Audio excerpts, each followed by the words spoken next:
Este es un podcast de La Izquierda Diario.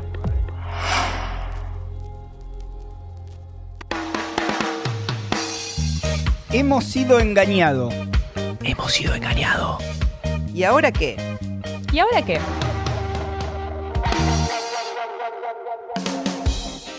Bienvenidos a un nuevo episodio de Hemos sido engañados. ¿Y ahora qué? Yo soy Leo Améndola. Yo soy Jessica Alcaño.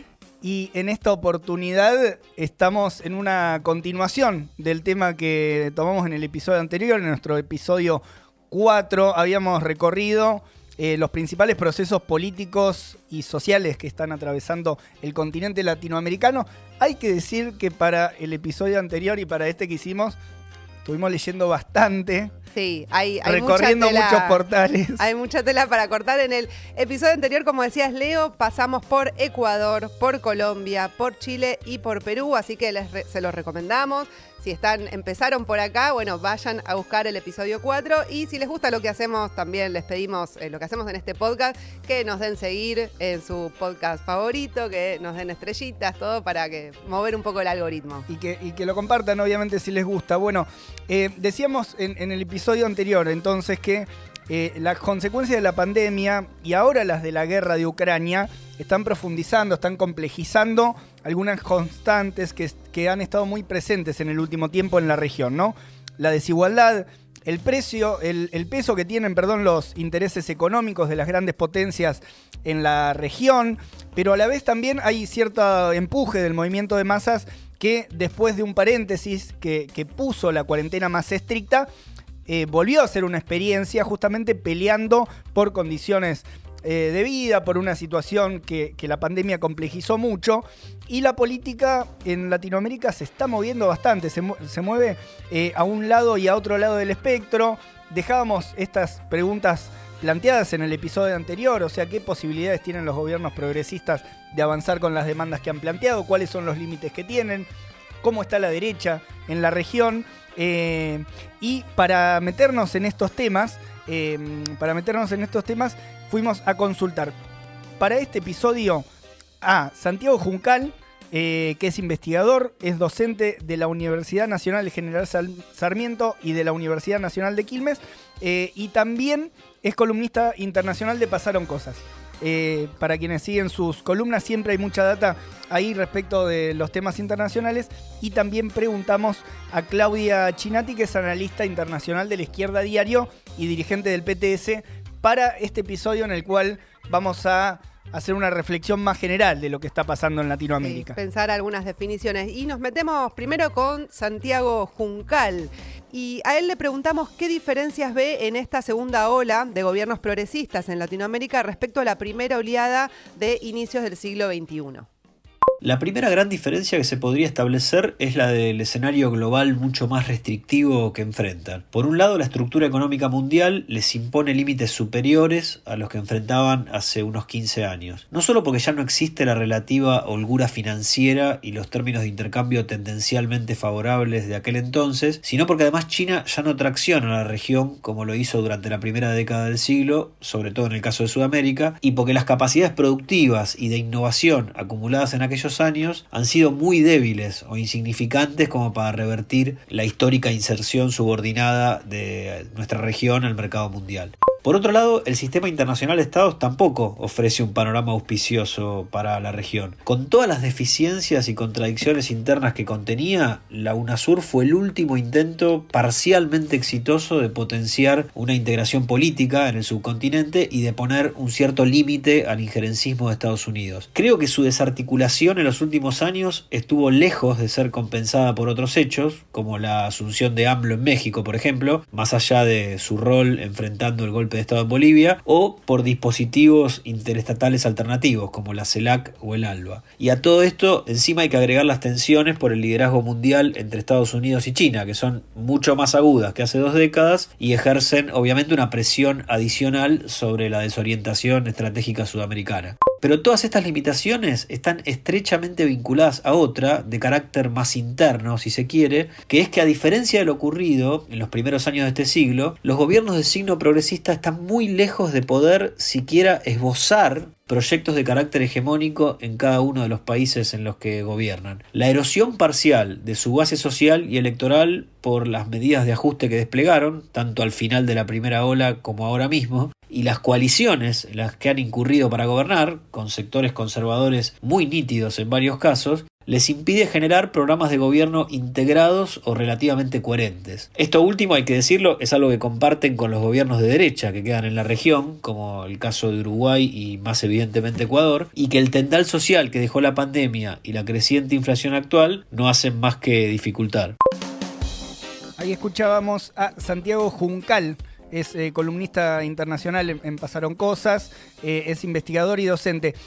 Santiago toma dos aspectos que desarrollábamos un poco en el episodio anterior para buscar una explicación respecto de las dificultades que tienen estos gobiernos, esta segunda ola de gobiernos progresistas. Él dice dificultades siquiera para esbozar proyectos de carácter hegemónico y por un lado define que hay una erosión en la base social propia, o sea, llevada adelante por las propias medidas que toman, que llevan adelante una vez que asumen en el poder, donde el ajuste sin dudas es un elemento fundamental, ¿no? Es difícil, es casi imposible mirar en el mapa general los nuevos gobiernos que asumen sin que haya alguna dosis de ajuste sobre el movimiento de masas. Es difícil que conquisten legitimidad o apoyo si están esos mecanismos económicos de ajuste. Justamente ahí trabajando y erosionando esa propia base. Y por otro lado, por la búsqueda también de acuerdos dentro de las coaliciones o incluso por fuera de sus coaliciones, esto lo mencionabas vos, Jessy, en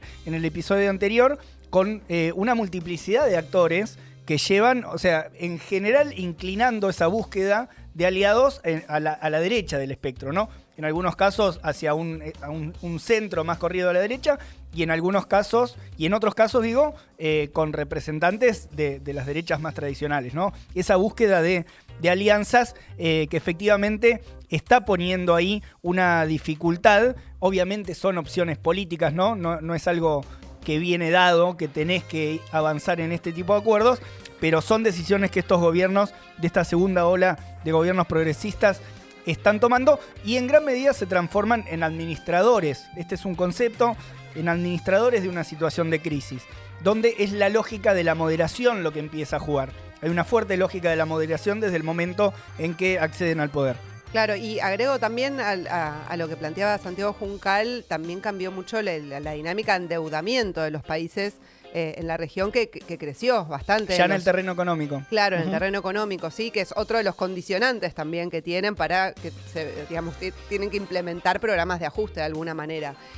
Y recordaba, bueno, de la primera oleada de los gobiernos post-neoliberales, Leo, o sea, estaban apoyados, ¿no?, en un ciclo de valorización de commodities, pero ninguno de esos gobiernos en su momento cambió la matriz productiva exportadora de materias primas, que es la principal, la preponderante en la región, y tampoco cambiaron sus lazos de dependencia con potencias imperialistas, si bien obviamente tuvieron ciertos grados de autonomía en su momento que les permitió, bueno, tener mayor recaudación, digamos, a partir de este ciclo positivo de las commodities a nivel mundial. Hoy en día están mucho más limitados, ¿no?, para lograr esos grados de autonomía con respecto a las potencias imperialistas, en un contexto donde se están redefiniendo también en el mundo los liderazgos, ¿no? Hay crisis de la hegemonía norteamericana, bueno, está China ahí también, que tiene intereses en la región, en América Latina, y creo que tenemos que tener en cuenta que las transformaciones también que generó el neoliberalismo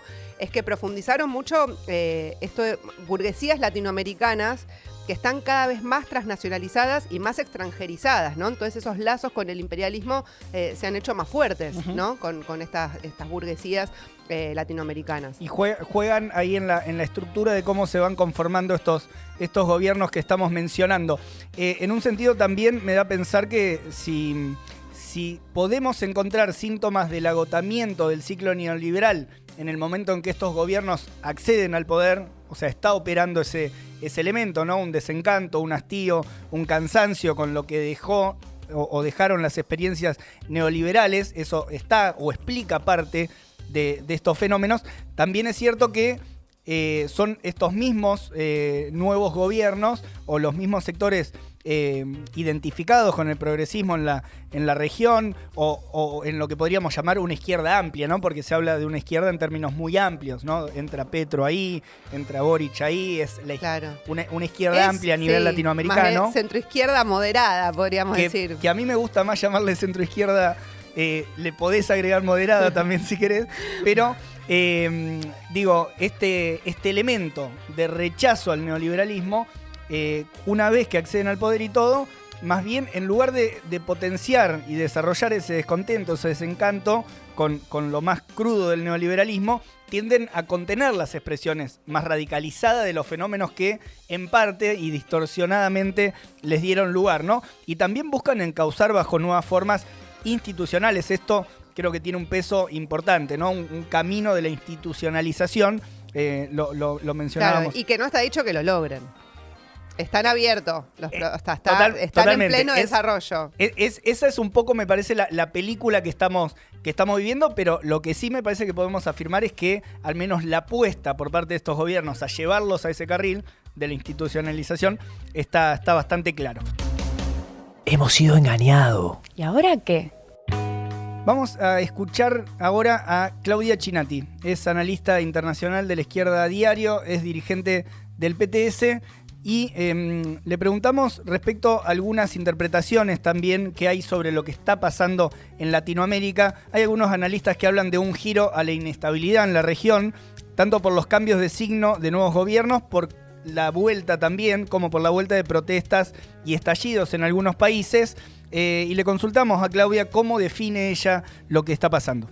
Podríamos explicar las tendencias en América Latina por el doble impacto, primero de la pandemia, con una contracción económica muy fuerte y un aumento de las condiciones de precariedad y de la pobreza y la desigualdad, con el impacto de la guerra en Ucrania, sobre todo las tendencias inflacionarias, las políticas de las potencias, en particular Estados Unidos, de subir la tasa de interés para hacer frente a esa inflación, y la suba de los precios de las materias primas, que tiene un efecto contradictorio porque por un lado la región exporta en gran medida esas commodities, pero a la vez su condición y su estructura económica dependiente del capital financiero internacional y el peso del endeudamiento hace que la situación no se pueda comparar a lo que se llamó el superciclo de las materias primas anterior. Esta situación se da en un marco de una profunda polarización política y social que se ha incrementado con el aumento de la desigualdad y el deterioro de las condiciones de vida durante la pandemia. Estas condiciones tienen efectos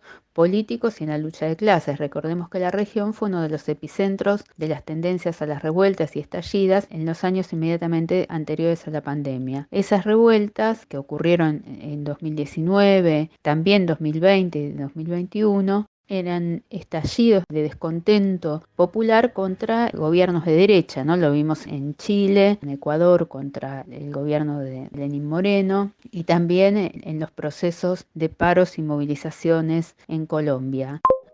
Bueno, hay bastantes elementos para el análisis ahí de lo que plantea Claudia. Me quedo con una cuestión que es esta diferencia del momento anterior, ¿no? Movilizaciones, expresiones de bronca, de descontento con gobiernos de derecha, donde el estallido jugó un rol, ¿no? Hubo una expresión en las calles, pero con un contenido de estallido, donde incluso las direcciones tradicionales de los movimientos no lograron contener todo, al margen que después se institucionalizó, o la salida que tomó fue una salida de tipo más institucional. Fueron estallidos claros, digamos, contra gobiernos de ese signo, ¿no? Ahora quizás el momento está atravesado por más procesos de tipo políticos, experiencias políticas, como el que estamos viviendo en el caso de Chile. Mencionábamos también por el proceso de la constituyente, y de Colombia más claramente por el triunfo de Petro. Esto, para quienes quieran desarrollar y meterse más en tema, escuchen el episodio 4 que que nos metemos a fondo con lo que pasó en Colombia. Sí, me queda pensando también, Leo, en lo que dice Claudia, porque hay una crisis de la gran empresa neoliberal, digamos, que se viene arrastrando hace varios años, y estos dos factores de la pandemia y la guerra en Ucrania que aceleraron, ¿no? O agudizaron muchos de esos problemas estructurales que venían de arrastre. Y veía un dato que sacó Oxfam sobre la desigualdad, ¿no? También en América Latina y el Caribe, donde ellos muestran cómo en los 2 últimos años nada más, o sea, los de la pandemia, la riqueza de los 1.000 millonarios de la lista Forbes creció en más de $5 millones por hora. Por hora. Y todo esto en un contexto donde se ve cómo se encareció el costo de vida, a la inflación, está, digamos, afectando mucho a la población y a los bolsillos populares, ¿no?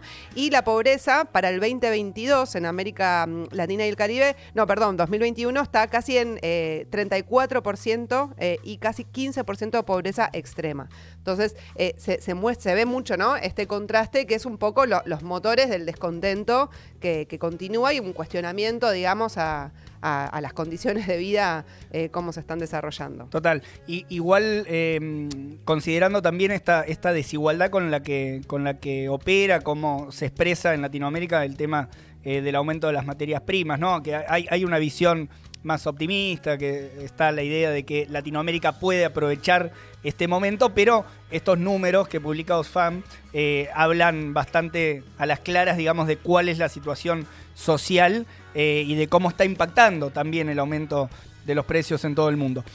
Santiago Juncal nos hablaba anteriormente de esta nueva ola de gobiernos progresistas, ¿no? Le consultamos eso, pero también hay que incorporar ahí en la visión que la derecha sigue, ¿no? Trabajando. En la región nos hacíamos esta pregunta, ¿con qué peso? ¿Cómo se está rearmando? ¿Cuál es la situación? Y lo cierto es que en gobiernos, al menos o en países como Uruguay, como Ecuador, mantienen un peso político, hay un peso electoral, incluso de otros espacios referenciados con la derecha en la región, y le preguntamos a Claudia Chinatti sobre este tema de cómo ve también el desarrollo de la derecha para complejizar un poco el panorama.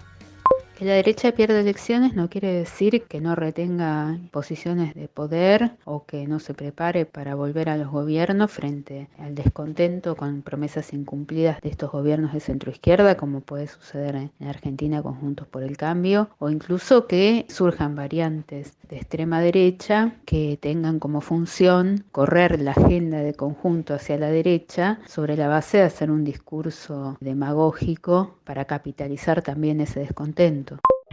Bien, ahí esto de la extrema derecha que busca correr más a la derecha la agenda nos hace acordar un poco a Javier Milei en Argentina.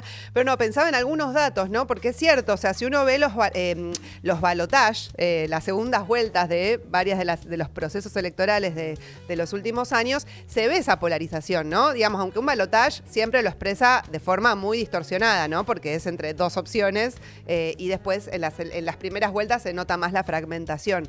Pero, por ejemplo, en Chile, el candidato de derecha Katz obtuvo el 44,1%. En Perú, la candidata de la derecha, Keiko Fujimori, sacó el 49,87%. Estuvo muy ahí, de hecho, denunció fraude, como que dio toda una pelea para intentar rever el resultado. Y en Colombia, Rodolfo Hernández sacó el 47,22%. Entonces, o sea, tienen presencia, ¿no? O sea, de forma distorsionada por el balotaje, pero tienen esta presencia electoral. Y hay que ver también qué pasa en Brasil con Bolsonaro, ¿no? Que es, todo el mundo está siguiendo, digamos, Brasil tiene un papel muy importante en la región, hay intereses geopolíticos también en juego, y además ahí hay que seguir los movimientos del partido militar, ¿no? Porque tiene estrechos lazos con el gobierno actual de Jair Bolsonaro. De hecho, ahí tiene una presencia, los generales tienen mucha presencia en los ministerios, se calcula que hay alrededor de 6.000 generales en cargos públicos. Me parece que aporta en un sentido este elemento o estos elementos de cómo está conformada o qué puntos de apoyo tiene también la derecha regional, porque charlábamos antes de las tendencias a la polarización, ¿no? Esto que se expresa en el terreno político también habla de una polarización social, pero efectivamente cuando cuando llega el momento electoral o incluso en las peleas por las distintas agendas que estamos viendo en Latinoamérica, hay que incorporar este elemento. Volvemos ahora a cuál es la visión que tiene Claudia Chinatti sobre el rumbo que adoptan los gobiernos progresistas. Ya le preguntamos a Santiago Juncal sobre el tema, pero bueno, es uno de los principales elementos que aparece para el análisis, ¿no? Esta suerte de nueva oleada de gobiernos progresistas, y nos plantea lo siguiente. Este cambio de signo político de la región tiene una relación con las revueltas y estallidos y procesos de la lucha de clases, porque justamente son gobiernos de contención que vienen a tratar de canalizar y desviar esos procesos hacia el terreno institucional. Ahora, hay una contradicción, y es el proceso político que estamos viviendo, la experiencia política que estamos viviendo, entre las expectativas de cambio de las masas y sus aspiraciones y la realidad de estos gobiernos, que son inclusive una versión degradada y mucho más moderada de la oleada anterior. Entonces, lo que estamos viendo es esa experiencia política. Hace unos meses, Álvaro García Linera decía que era una virtud esta moderación, que mostraba un signo de cierta madurez política y de gestión. Bueno, eso se está mostrando que no es así, y que empieza a haber un desencanto de masas con esos gobiernos, y que explica también la crisis de partidos políticos y de coaliciones. Sin ir más lejos, en Bolivia el MAS está fraccionado entre un ala dirigida por Evo Morales con un discurso más radical y otra más moderada encabezada por el vicepresidente, o la misma crisis del Frente de Todos y la coalición de gobierno en la Argentina, donde hay un desencanto de masas y una experiencia política. Bueno, quizás en Argentina es donde esa experiencia pueda ser más avanzada, porque existe un polo de izquierda clasista, existe el Frente de Izquierda de los Trabajadores, para acompañar esa experiencia y para plantear una perspectiva de que es necesario superar esos gobiernos de variantes reformistas y malmenoristas de la propia burguesía y pelear por la independencia de clase y por una salida propia de los trabajadores. Bueno, ahí pasaba Claudia Chinatti, deja varias definiciones interesantes para responder algunas de las preguntas que nos habían quedado pendientes, digamos, del panorama que vimos de América Latina. Pensaba también en esto de, bueno, la crisis de los partidos, las coaliciones y como un giro a la moderación también, ¿no? Brasil es otra expresión de eso, digamos, recién hablábamos de, hay que ver lo de Bolsonaro, pero va a haber elecciones el 2 de octubre de este año, ¿no? Y va a ir la fórmula de Lula es acompañada como vicepresidente por Alckmin, que es una figura muy fuerte del neoliberalismo, es decir, que va a ir pegado a Lula en la boleta, que es como un Macri o un Larreta, ¿no? Y de hecho ya esta alianza, digamos, está consiguiendo apoyo de sectores del empresariado también más concentrado, digamos, es una muestra más de estos cambios políticos que se está viendo, por lo que decía Claudia, por García Linera. ¿De qué opciones toman? Sí, y también me quedaba pensando en esto que menciona Claudia, deja planteado un problema que no es menos importante, que es problematizar el rol que viene jugando la izquierda, ¿no? En estos procesos, o quizás en países también donde no es que estamos asistiendo a movilizaciones o estallidos sociales, pero donde la izquierda juega un rol.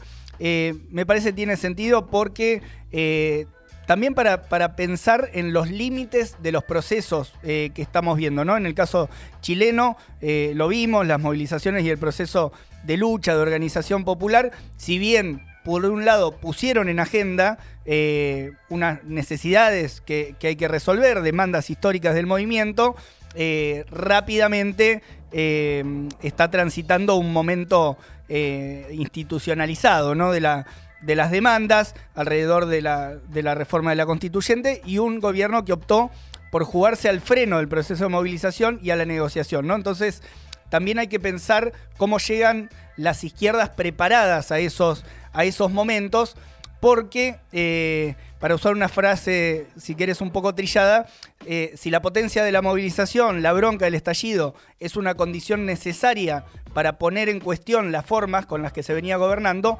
hay que ver si alcanza. Más bien no alcanza.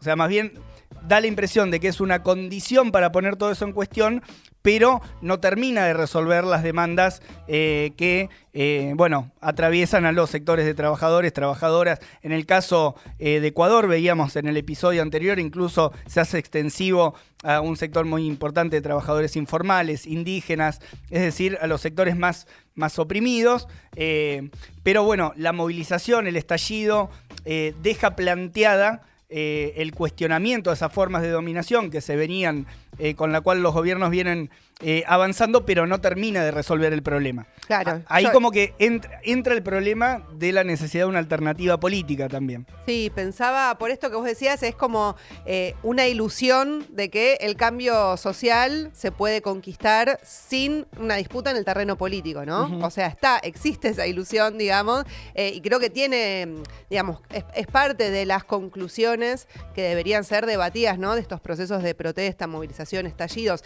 Pero también hay otro debate, creo que tiene que ver con la ilusión de que la transformación política se puede hacer solo por la política sin poner en cuestión el régimen, el sistema capitalista, ¿no? O sea, como si el Estado fuese una cosa neutra, cuando en verdad, o sea, todas las expresiones políticas tienen un contenido social de clase detrás. Entonces hay que identificar cuál es ese contenido de clase y cuestionar, o sea, y poner en debate, ¿no? Cuáles son las alternativas de los programas. Por eso creo que es importante lo que marca Claudia en relación a, y lo que decías vos recién, bueno, cómo construir una alternativa política de la clase trabajadora independiente.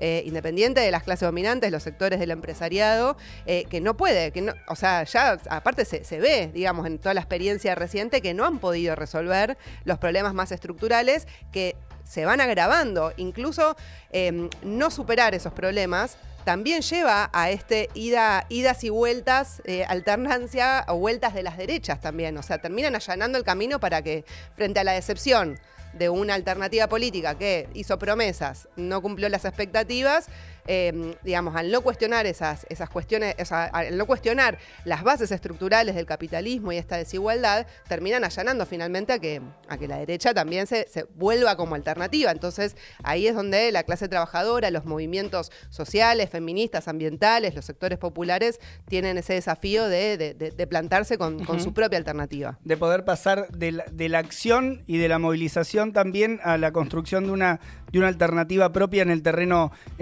político. Bueno, quedan planteadas muchas cuestiones. De todas formas, hicimos un pantallazo muy desarrollado de lo más significativo que estamos viendo en este momento en Latinoamérica. Ejemplos puntuales en Colombia, en Chile, también cómo se está procesando en Perú y lo más reciente, ¿no? Las movilizaciones en Ecuador. Y bueno, vamos a tener seguramente otra oportunidad para seguirle dando vuelta al tema latinoamericano, porque da para mucho y porque quedan planteadas también estas preguntas que planteabas recién, Jessy. Sí, es un primer panorama, digamos. Vamos seguramente a volver a encontrarnos en Hemos sido engañados con nuevos debates sobre América Latina. Bien, vamos a agradecer en este momento a Milton de León, que es de la Red Internacional de la Izquierda Diario. Bueno, nuestra red internacional de diarios en 15 países, 7 idiomas, 15 diarios que sacamos en 7 idiomas, y a Milton, que nos estuvo pasando ahí algo de información y ayudándonos a preparar,